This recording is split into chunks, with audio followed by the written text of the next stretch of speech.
Good morning and welcome to Manic Fishing on what a glorious day.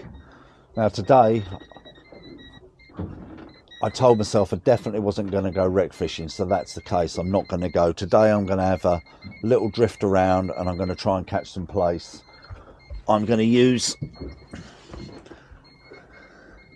these fluorescent glow weights that I got from Craig Thorne. So I'm going to give them a go. They've been sort of charging in the sun. And I've got my rigs made up already. I'm just going to use my little 12 to 20 rods. Don't know if you can hear all that bleeping there. I think there's loads and loads of mackerel down there and I haven't got any feathers set up, so I'm not really too bothered. Right, so today I'm going to use, I've got 30 fresh lug and I've got a bit of squid and I'm going to tip that off and go down. I've got some rigs that a friend of mine made up, so I'm going to try them. They've got all rattles and beads and God knows what. Let's get myself over the side. These are a couple of the rigs that I'm going to be using. So I've got them on these sort of rig things to help keep them. Oh, I don't like them. Right, so let's unwind these. Supposed to come off nice and easy. Right, so yeah, it's got all the rattles and bells and whatever else. So basically what I'm going to do is I'm going to connect my main line, clip it onto that swivel. My weight goes on there. Then I've got a spoon which is about 25 grams down to this rattle and bead affair, and that's like a long shank, I don't know what that is, probably a 1/0, and I'm going to fish a whole lugworm. They're only small, my lug. I'm going to fish a whole lugworm and tip it off with a little bit of squid. So let's get the first one down. As I said, the place have been really thin on the ground of late, so we just hope we can try and pull a few out, but there's no guarantees. But we'll just have a nice lazy day. I've been pollocking for the last few trips. It's nice just to like drift around and have a chill and just relax, you know. So hope you enjoy the video. So these are the lug here. So these are freshly dug yesterday. So they're only small, but they're perfect size. So what I'm going to do is just bang them so it stiffens them up, and then literally you can use a baiting needle, but I just find this quite easy, so I'm just literally gonna go in through the head. Loads of bleeping going on there, and just literally thread that up the hook like so, and pull that up over there. So that's it there. So you can see the hook proud there. And what I'm going to do, I'm just going to put a little bit of squid on that to tip that. I might actually just put the head on this. So I'm literally just going to go in through the eyes, and really it's just more of a sort of an attractor to wave around. Skip, stop licking that. So there's my bait there. Right, let's see what we're doing. We're not really moving at all, but I'll put it down. As I said, the tide, wait, come out of it. The tide will start to move soon, and we're on a flood tide, so I've got myself set on this tide. I think once we start moving, it won't be too bad. So there's the rig. Okay, so let's try that. And you can see I've got like a stop knot on here to stop those beads coming down. So what I'm going to do, I'm just going to pull that down a bit so that it goes down to my lug, so the beads won't fall any further than my bait. But what I'll do is I'll flick this out, tighten my clutch up a little bit, and I'll just flick this over the back.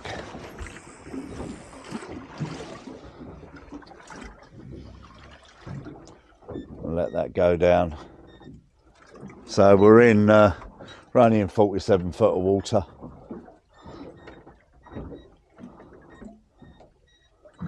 What I'm going to do, I'm going to put it on I've got like a, come out Skip, come on out.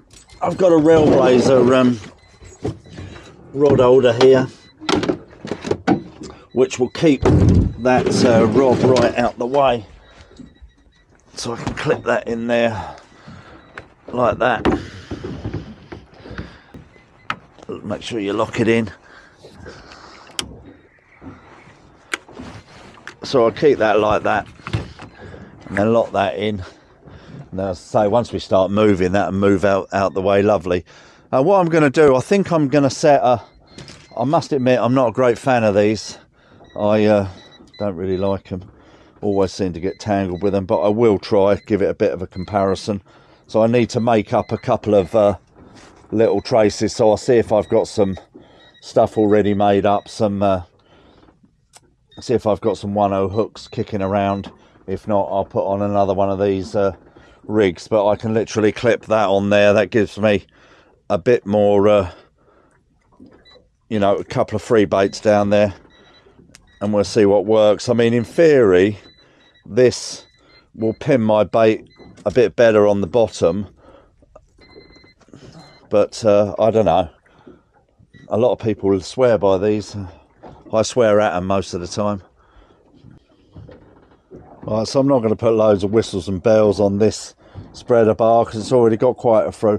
When you make these up, you don't want your hook to get near that weight, otherwise it will tangle. So it's about there, so I'm going to tie that off about there so it doesn't tangle.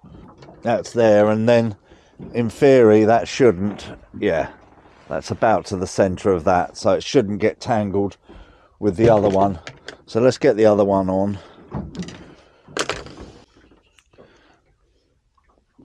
And that's the other one. I'm going to cut the tag end off, but leave it a little bit prominent so that it holds the bait. So just trim that back a little bit, and I'll cut this off and I can put it on to suit. So yeah, I've literally just got these couple of beads here that I had kicking around. One of them's a floating one that I use for bream. I put the red one on first and then put this little floating one on. So it's like that. So you can see now that, well, shouldn't get caught up with that one. Okay, and that's the rig there, and that will drag. That should, when that's drifting, that should drag along the tide there. This will ruffle the sand, and hopefully the place will go for this. But as I say, I'm not. Some people swear by spreader booms. A lot of people in my fishing club, they love them. I'm not a fan of them myself, but we'll see. You know, let's see what works. At least I've got 3 baits out then. So I'm going to bait this one up again with lugworm. So I'll bang that up. So you couldn't get any fresher worms. And what I like to do is I like to leave a bit of the tail hanging out so it flaps. Okay, that's one.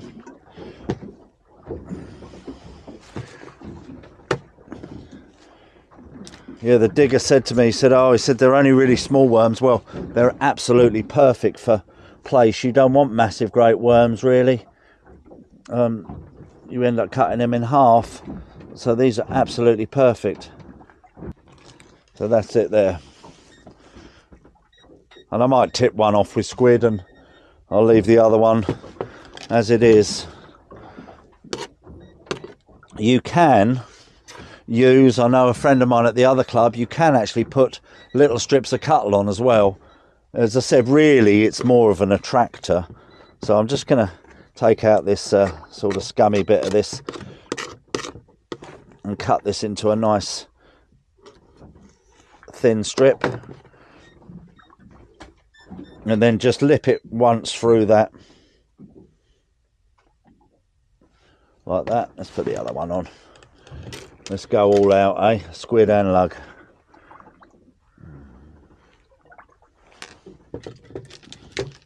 So there you go. That's the bait there.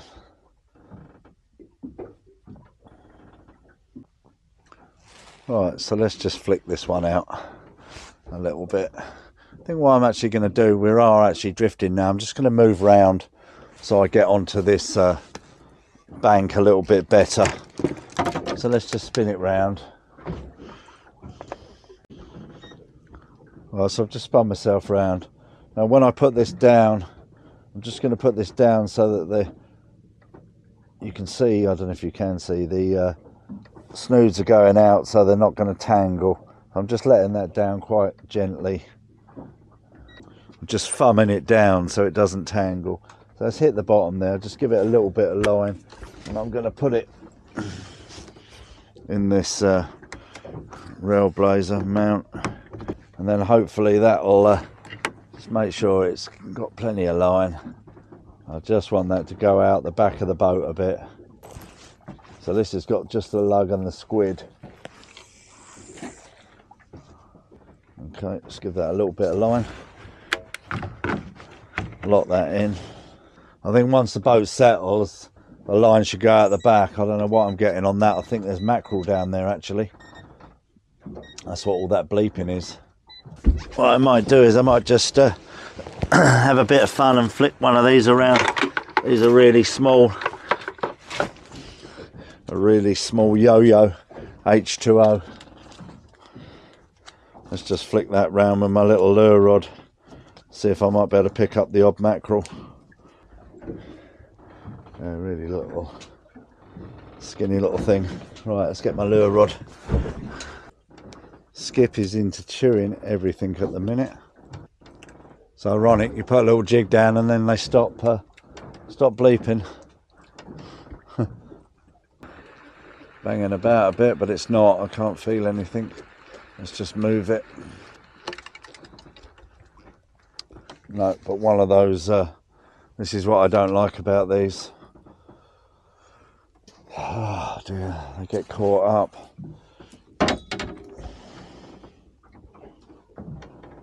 Just not sold on them.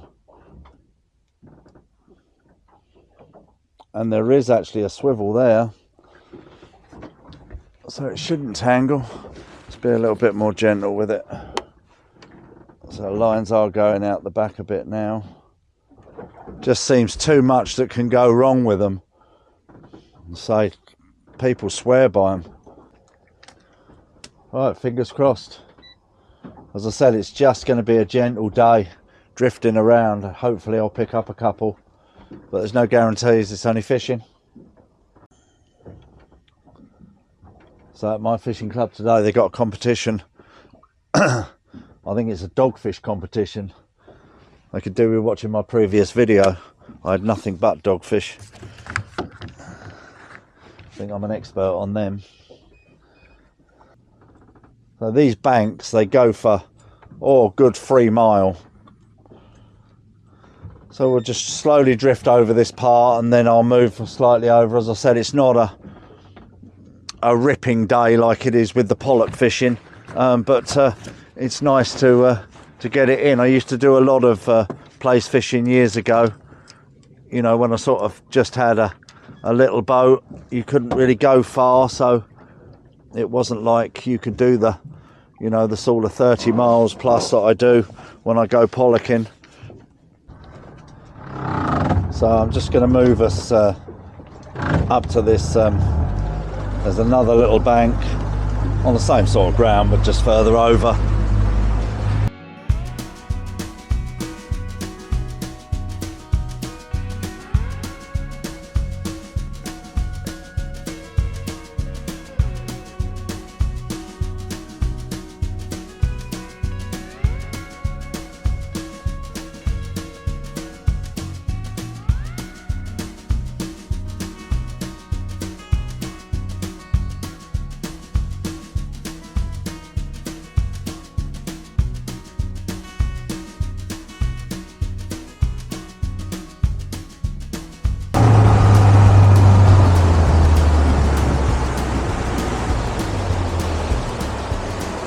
Okay, so I've come onto this, just moved over a couple of miles over onto some bigger banks here, all the same sort of area. So let's just let the boat settle and I'll get the lines back out. Now what I'm doing is I've put the line down and I'm moving the boat forward so I get the line out the back, because I don't want this one to tangle. So just move myself forward a bit here with the engine, so that line's right out the back now, and I'll try and do the same with this. This one isn't too bad, I just don't like that spreader bar. I'm not happy with it at all. I seem to be getting a little bite on this one. Looks pretty dogfish to me, but let's have a look.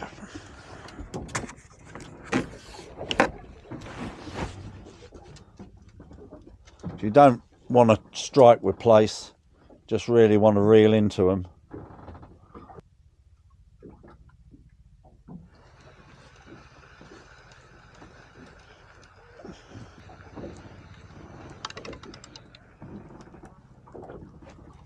Oh, well,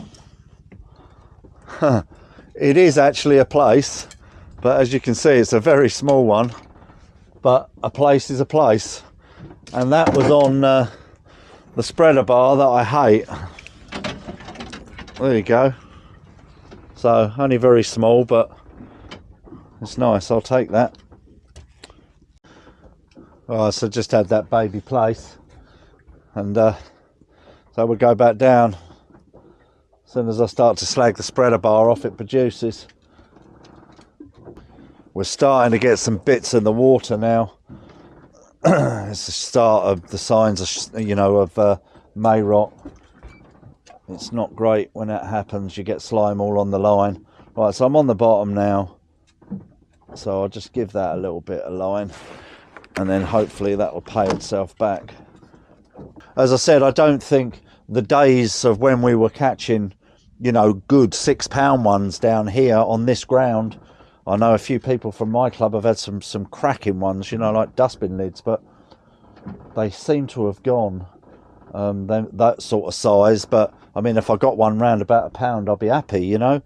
You could quite easily get 2-pounders all day long, but as I say, you know, it's at least I got one, you know. It's something. Yeah, I keep getting caught up with this rig, so I'm going to change it. I'm going to go on with these single hook ones. Yeah, and I'll go down with this. So what I've done is I've put two lug on this. That's just a bit of a bigger bait, hopefully for the bigger place. And this is got like a luminous spoon on this, and obviously the luminous weight. So let's just try and flick this a little bit.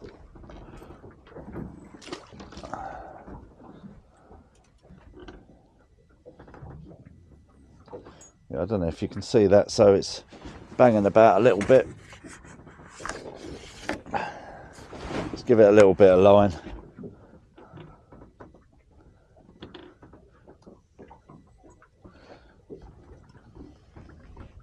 So I've got my thumb on the spool so I can feel it. So I'm just going to don't really want to be striking these place, because you know, you just really wind into them, you know, almost like you do with the turbot really. I don't think there's anything on here, unless it's a transparent one. I think there may have just been something messing about with it. Yeah, well, at least these traces are staying. They're not catching up, you know. So I was getting frustrated with that clock lead, with that spreader bar. Sometimes it's just nice just to keep it simple, you know, one hook, go down, and you've got no dramas, you know. The more hooks you got, the more chances of tangling. And these,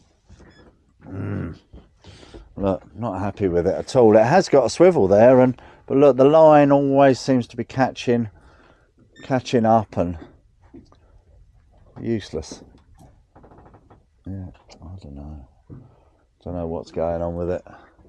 You know, and look, that's not touching that lead, and nor is that. So I can't see why it keeps tangling, but it does. So let's just put this down here now and concentrate on these two rods that I got now. So I'm quite happy now. My lines are going out the back, they're not coming in. We're doing 1.3 knots, so we're starting to pick up. So hopefully, yeah, we should drift through this quite nicely, and yeah, hopefully we'll get a couple of place. Right, so I'm just rebaiting again. I'm back on these single rigs.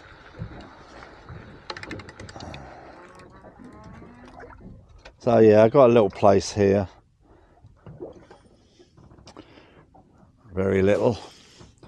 But a place nevertheless. They are getting slightly bigger, but not plate size, that one.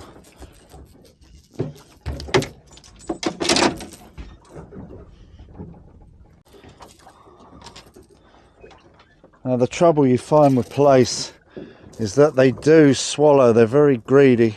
They do swallow this right down, so it is sometimes a challenge to get the hook out. Sometimes you can go in through the gills.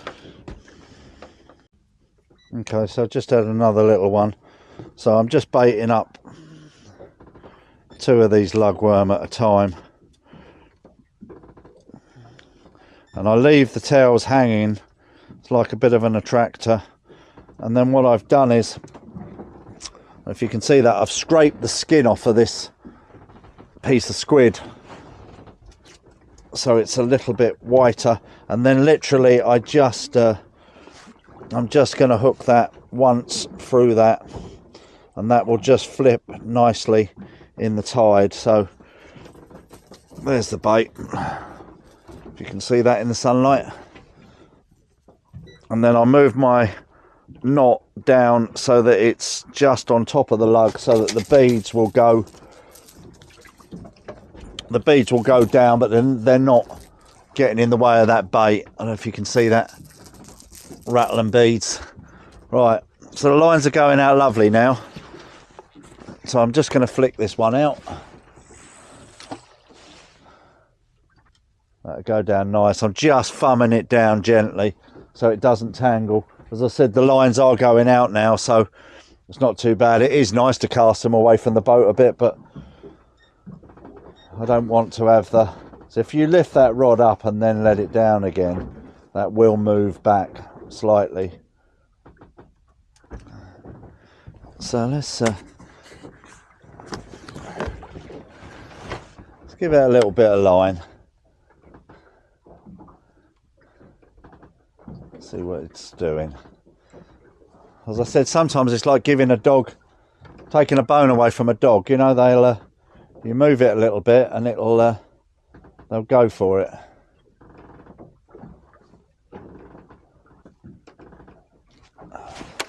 So I'm just literally knocking it just to set the hook. Don't really even need to do that. You just need to wind into them, really. So I think I've got something on here, but it's certainly not very big. Oh dear.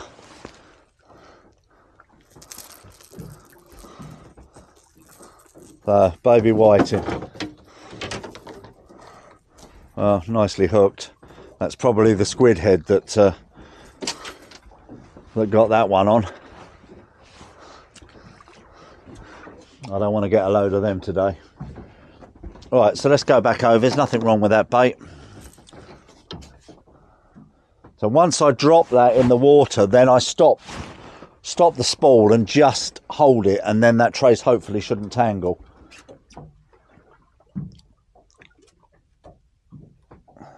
So that's down. So I'm lifting it slightly, just to try and lift it away from the boat a little bit.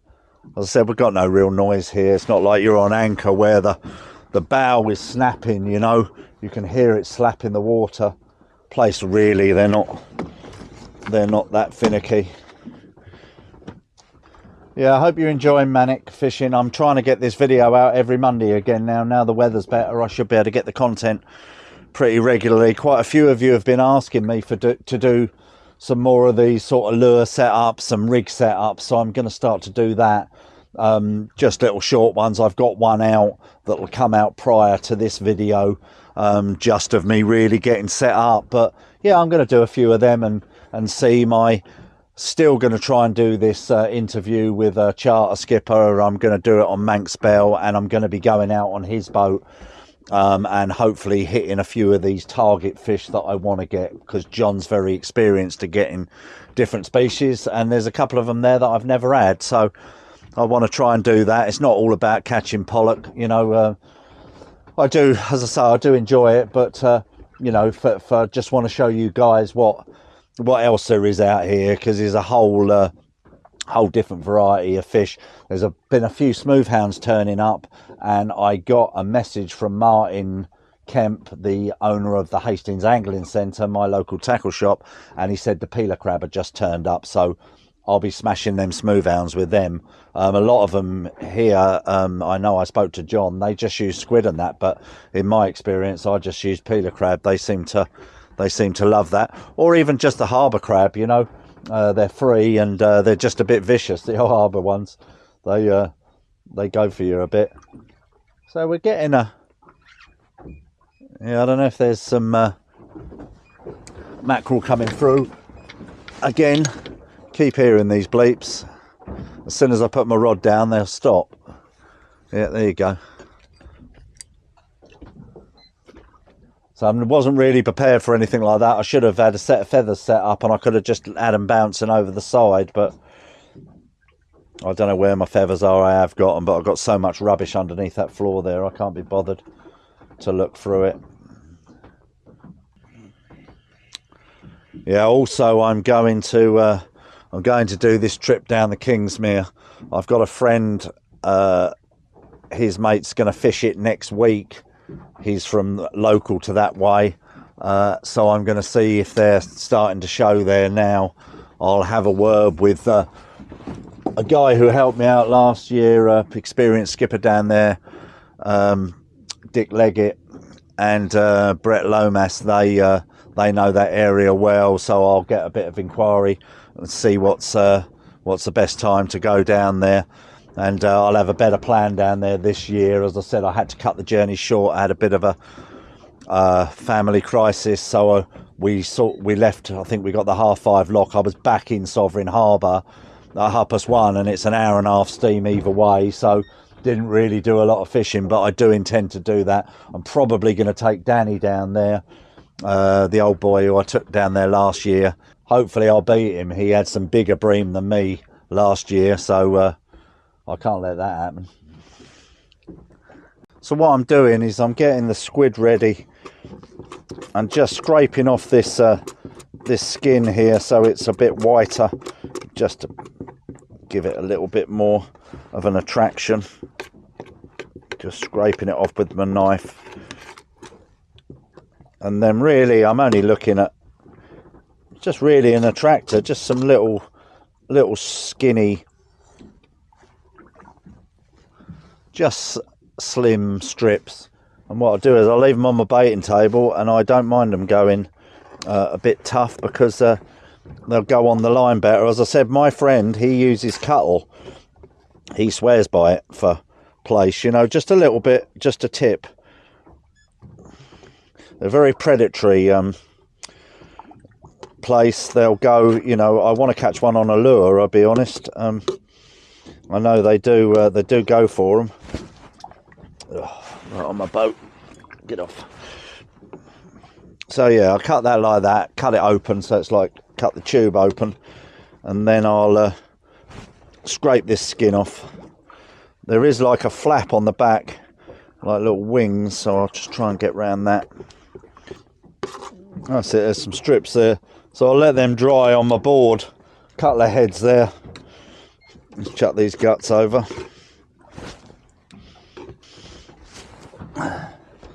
I've got my sponge just rigged up on a bungee cord, so you can just put that in there and clean my board down, clean my knife off.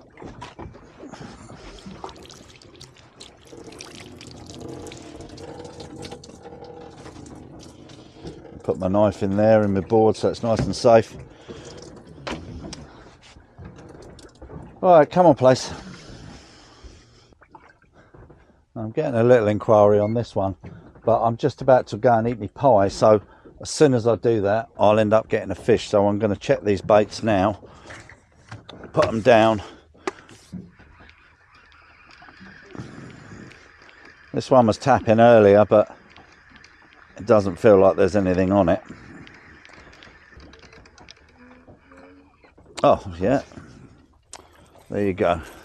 And that was on a squid head and 2 lug.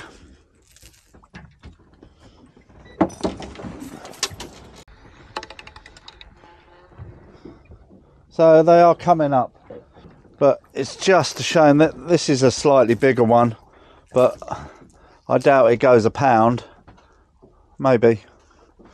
But yeah, we're starting to get them now, which is great. Right, so I've just got both rods back out. Just had another place, a nicer size one. That, well, not great, but it was, you know, probably a pound, that one, which is okay, you know. That's not too bad. Right now I'm going to try and quickly eat my pie before I get a bite. So you watch now, as soon as I start eating this, start to get a bite. Better one, but yeah, they're oh, that is a bit of a bet. Well, not massive, but yeah, it's about just over a pound, I should think, pound and a half. Yeah, that's right, mate. Yeah, they're Where are you fishing? I'm on hold on, let me just turn this camera off. Alright, so I just had that better place. I suppose that was about a pound and a half, so they are getting better. But as I said, nothing to back in the days when you were hitting them. You know, you quite easily get a 4-pounder, you know, maybe 5, but don't seem to be here, certainly not in numbers on them ones anymore. But yeah, and then it's typical, my mate rings me, but he's not doing quite as well out on the wrecks as he did on Wednesday. There's a few boats all gone out to the same one, so I think the old word gets round, doesn't it? So I'm going to retrieve this one in and see what we got going now. Yeah, I think there's one maybe on here. Yeah, it feels a bit heavier. Yeah, so just another postcard one, you know. Oh well, at least it's a fish. Well, they certainly work, Mike, these rigs. You know, rattles, beads, bells, they all work though. Right, so I'm just going to check the tide on this plotter to see, this gives me the exact time, you know, of high and low water.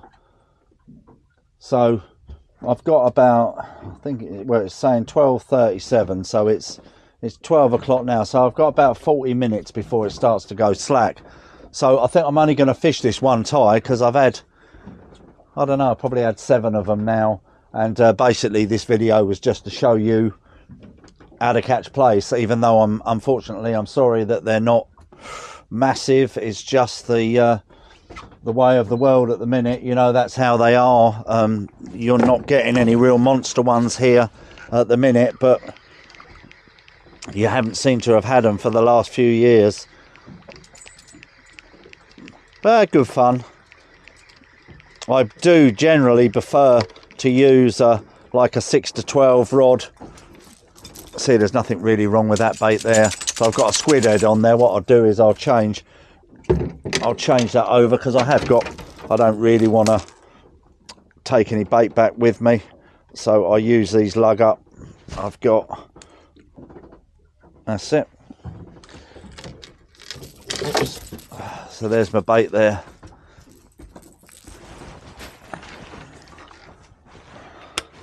So when I'm flicking that out, I'm literally just holding it back, and then the trace will go down without tangling. I'm finding these just these single hook ones much better. The spreader was just giving me nothing but grief. Never really had any good experience with them. I know, as I said, I know loads of people use them and loads of people swear by them, but all I seem to do is swear at them, you know.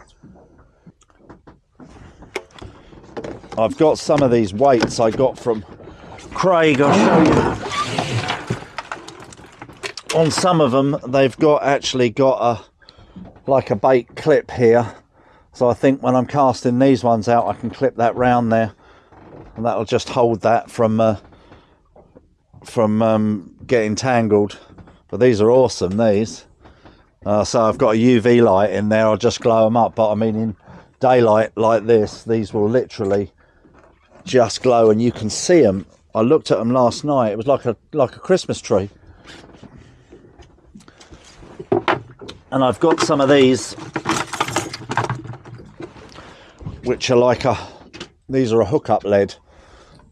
See, they've got swivel on either side, and these are going to be perfect for conger. So literally I'm just going to have like a 6-7 inch trace on there with a 10-0 coxswain rule, and literally that will just go down, it'll pin that bait straight down. I think this is going to be a game changer for my conger fishing. John Little, the Manx Bell skipper, he says he fishes for the tote with about a 14 inch snood. I'm not 100% sold on that, but I'm going to try it this year.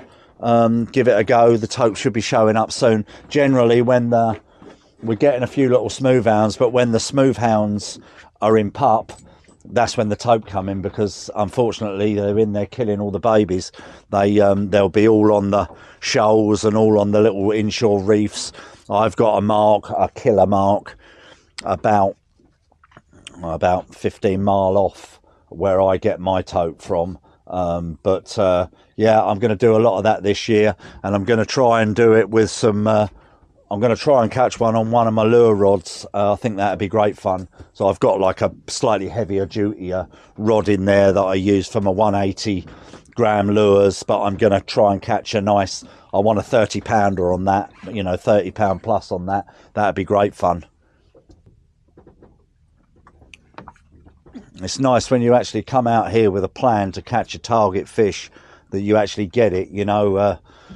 It's no secret with these banks. I mean, you can see them on these Navionics apps and CMAP Reveal. You can see all these banks, they're already shown there for you. I mean, I had these marks before these charts came out, so I've known them. They've been, you know, from our Hastings club, they've known them for years. I think the Eastbourne lot sort of fish down by the side of the pier there. There's like a run down there, they call it the chicken run.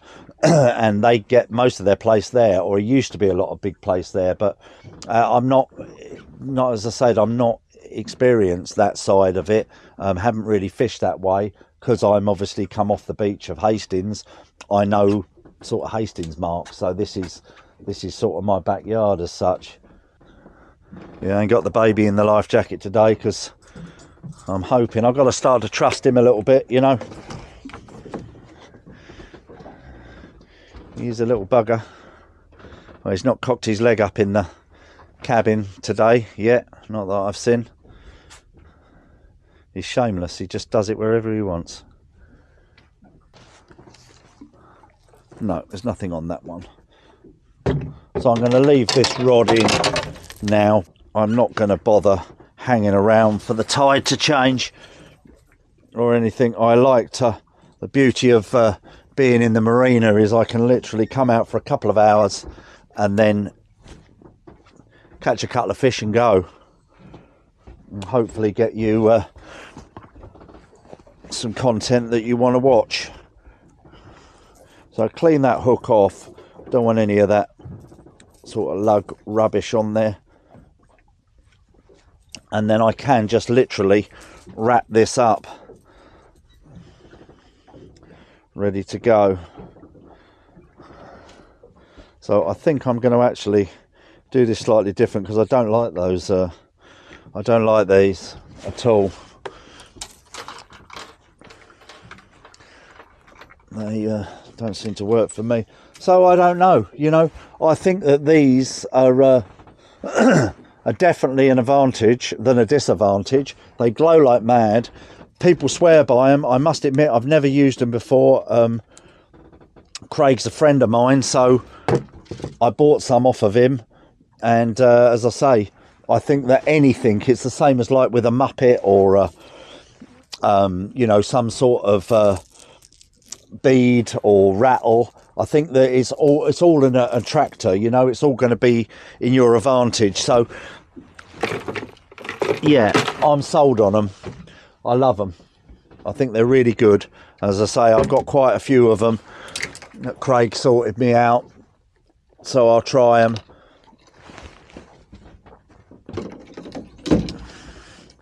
Let's get this rod in now, and then get myself ready. I might be able to get in the 1 o'clock lock. As I said, there's only one lock working at the minute, and it was bedlam this morning. Like that. Right, and I'll get myself in. Thanks for watching. Please subscribe. When you see the Manic Fishing logo at the end of the video, and there's a prompt for another video, please hit that Manic Fishing logo. That's my subscribe button. Hit that. Please subscribe to the channel. I'm going to try and get these videos out every Monday. So thanks for watching.